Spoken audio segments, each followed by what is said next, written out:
এক ব্যক্তি কোনো দ্রব্যের ধার্য মূল্যের ৮০% কমিশন দিয়েও ১৫% লাভ করে। ওই দ্রব্যের ক্রয় মূল্য ২৮০ টাকা। তার ধার্য মূল্য কত? এখন খেয়াল করো যে সে ৮০% কমিশন দিয়েও সে ১৫% লাভ করে, তাহলে কত টাকা খেয়াল করছেন যে কত টাকা সে লিখে রাখছে? যে দ্রব্যের ক্রয় মূল্য ছিল ২৮০ টাকা, তার ধার্য মূল্য কত?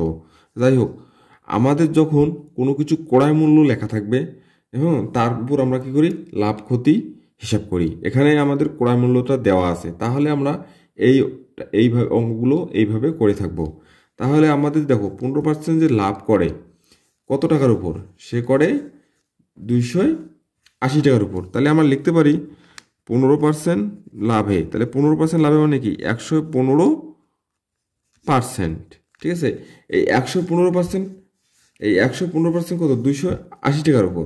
তাহলে ২৮০ এর কত, ১১৫%, মানে ১১৫% কি লাভ করে। ১৫% লাভ মানে ১১৫%। ঠিক আছে, এখন ২৮০ এর ১৫%, ১১৫% মানে কি নিচে ১০০। ঠিক আছে, তাই এখন ক্যালকুলেশন করি। আমি কিন্তু ক্যালকুলেশনটা করিনি সাধারণত সময় সেভ করার জন্য। এখানে হচ্ছে কত, ৩২২ টাকা। অনেকে অবজেকশন করে, কিন্তু আসলে একটা ভিডিও যদি ১০ মিনিট হয় তাহলে তো সমস্যা।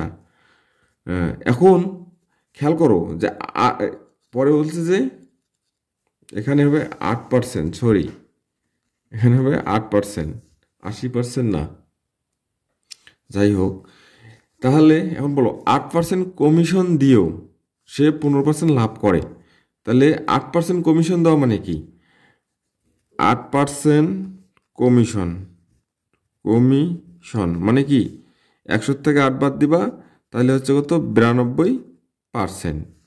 এখন খেয়াল করো এই ৯২% সমান সমান কিন্তু আমাদের এই টাকাটা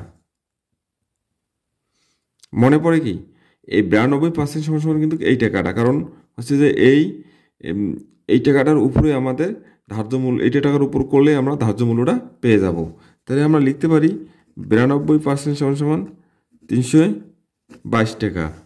তাহলে ১% সমান সমান কম, ১০০% সমান সমান বেশি।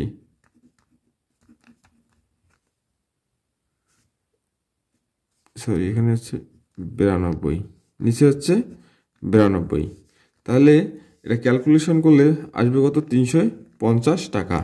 তাহলে উত্তর হচ্ছে এটা।